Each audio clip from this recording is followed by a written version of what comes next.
Bonjour à tout le monde. J'ai j'ai fait cette vidéo, je poste cette vidéo aujourd'hui pour faire entendre ma voix, pour me faire écouter, demander d'aide, des conseils aux gens. Si quelqu'un a pu passer la même chose que moi, qui puisse me conseiller et m'aider à pouvoir sortir de cette cauchemar que je suis en train de vivre. Je suis une femme mariée, je suis une femme étrangère qui est mariée avec un Français. On s'est connus chez moi dans mon pays, en Guinée équatoriale. On s'est mariés.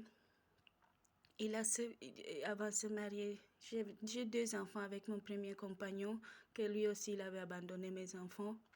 C'est moi et mes parents qui m'ont aidé, mes parents qui m'ont aidé à élever mes enfants.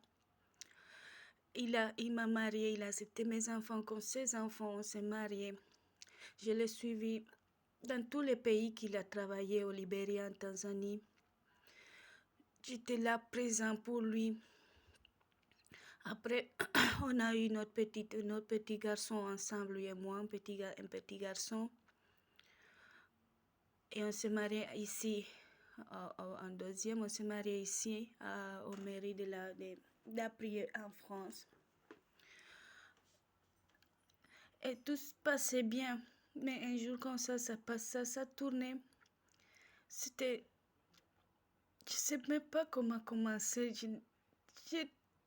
Pour trouver les mots spéciaux pour vous expliquer, pour vous dire, pour que vous m'entendiez. Tout a commencé avec il m'a délaissé. Il n'était plus présent pour moi. Après, ça a commencé qui me tapait, qui a essayé de m'étrangler devant le petit garçon, devant les enfants. Et un jour comme ça, on l'a viré de son boulot en Tanzanie pour des fraudes, tout ça.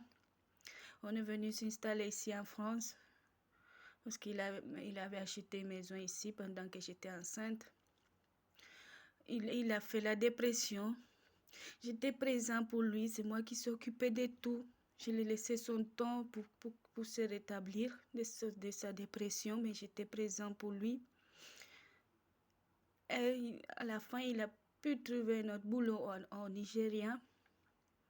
Et un jour comme ça, qu'il revient pour les vacances, je suis tombée sur des photos, des vidéos avec des filles, des fêtes qu'il fait là-bas. Je me suis un peu énervée. Parce que ça fait mal, ça. Parce qu'on s'est marié on se mariait devant Dieu. On a promis l'amour, fidélité, d'être pour les bons moments et pour les mauvais moments. Et ça l'a pas plu, ça l'a fait chier que j'ai vu tout ça. Il est parti mettre plainte au tribunal pour enfants, à la gendarmerie, en disant que je suis mauvaise mère. Je suis une mauvaise femme. J'ai vécu tout ça, tous les contrôles des assistants sociaux. Mais maintenant, personne veut m'écouter. Comme monsieur, il veut nous jeter à la rue, à moi avec mes 2 enfants. Il est parti de la maison comme un voleur avec le petit, ça ne m'a rien dit. Un jour, je me réveille, il n'est plus là. Comme on a le dernier jugement, le dernier audience devant la juge d'enfants, le 10 au Bourgoin-Joyeux. Et depuis qu'il est parti avec l'enfant, je n'ai plus le droit de voir mon fils. C'est moi qui ai porté cet enfant 10 mois. Parce que le petit, il était bien chaud dans mon ventre. Et c'est 5 ans, c'est moi qui s'occupe de lui. Parce que lui-même, même changer la couche de l'enfant, il ne pouvait pas. Ça lui faisait vomir. Donner le biberon. On s'est réveillé la nuit pour lui donner le biberon ou pour le faire dormir. Il n'était pas présent. Moi aussi, j'ai fait une petite dépression, j'ai commencé à boire et tout ça. Mais il n'a jamais été présent pour pouvoir me demander ça va, m'aider parce que comme on dit, on s'est marié pour les bons et pour les mauvais. Mais il n'a jamais été présent. La seule chose que lui sait faire, c'est vouloir m'enlever mon fils. C'est vouloir enlever mon fils, de me faire passer devant tout le monde comme la méchante, mais personne ne veut m'écouter, personne ne veut entendre ma voix, mes raisons. D'ouvrir ses yeux et regarder bien que la coupable dans cette situation, c'est pas moi. C'est pas moi. C'est pas moi. Et maintenant, on veut m'enlever mon fils. Parce qu'il veut le donner. Il veut que sa mère prenne la garde. Lui, il ne vit même pas ici. Mais il veut prendre la garde de l'enfant et que je ne peux plus le voir pour le laisser chez sa mère. Et c'est ça que je me demande, c'est quoi cette injustice-là? Lui n'a jamais fait ici rien à la maison. Il vient en vacances, il s'installe au canapé devant son ordinateur ou devant la télé en train de fumer. Et il ne fait rien dans cette maison. La seule chose qu'il sait dire tout le temps, c'est ma maison, mais il ne participe jamais à rien. Même pour me demander, ma chérie, tu as besoin d'aide? Ça va? Il me voit des fois que moi je pleure parce que ça me manque ma famille, que j'ai des moments, des petits coups bas parce que je suis triste. Ça me manque ma famille, j'ai une personne ici. Mais je n'ai jamais eu de soutien de sa part. C'est seulement des insultes, des mauvais mots. Et maintenant, il va nous jeter, mes enfants et à moi, à la rue. Nous, on n'est pas arrivés ici que dans un bateau des immigrants, ou cachés sur les rues d'un avion. Il a fait tout pour nous amener ici, nous installer ici. Et maintenant, pour un petit truc que comme femme, j'ai le droit de m'énerver pour voir des photos et des vidéos avec des filles, d'alcool et tout ça. Et quand moi j'ai besoin de lui, il n'est pas là présent. C'est moi qui est en train de payer les pots cassés. C'est ça que je voulais vous demander. S'il y a quelqu'un qui peut m'écouter, qui peut m'aider, conseiller, m'aider à faire comment je peux faire.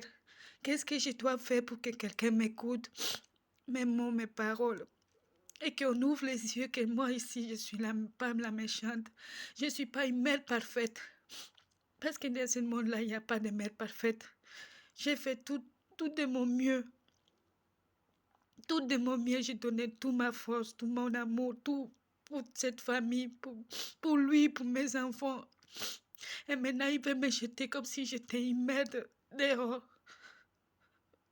Et me prendre mon enfant, un enfant de 5 ans. Il va grandir sans sa mère. Et à savoir qu'est-ce qu'on va lui rencontrer. Aidez-moi, s'il te plaît, j'ai besoin de vos conseils, de vous aider. Qu'est-ce que je dois faire?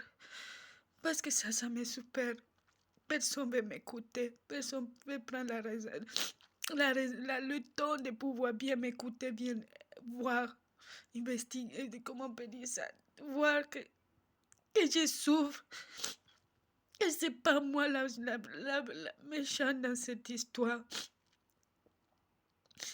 Oui, j'ai fait l'erreur de donner le temps qui m'a tapé, qui voulait m'étrangler.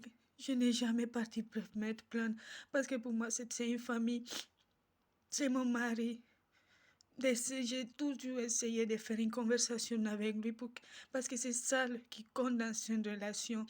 La conversation, mais il n'a jamais été voulu m'écouter et maintenant il veut me faire passer de la méchante. Toujours essayer de régler notre situation, notre bagarre, notre cri. Mais tout le temps, il m'envoie dehors. Ok, on parle après. Il s'échappe de toutes les conversations. Aidez-moi, s'il te plaît, je ne sais plus quoi faire. Lundi, je vais perdre mon fils parce que c'est sûr.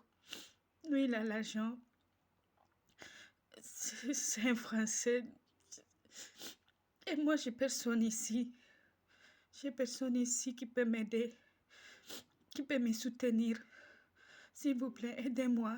Je ne peux plus là. Aidez-moi. Écoutez-moi. Merci beaucoup.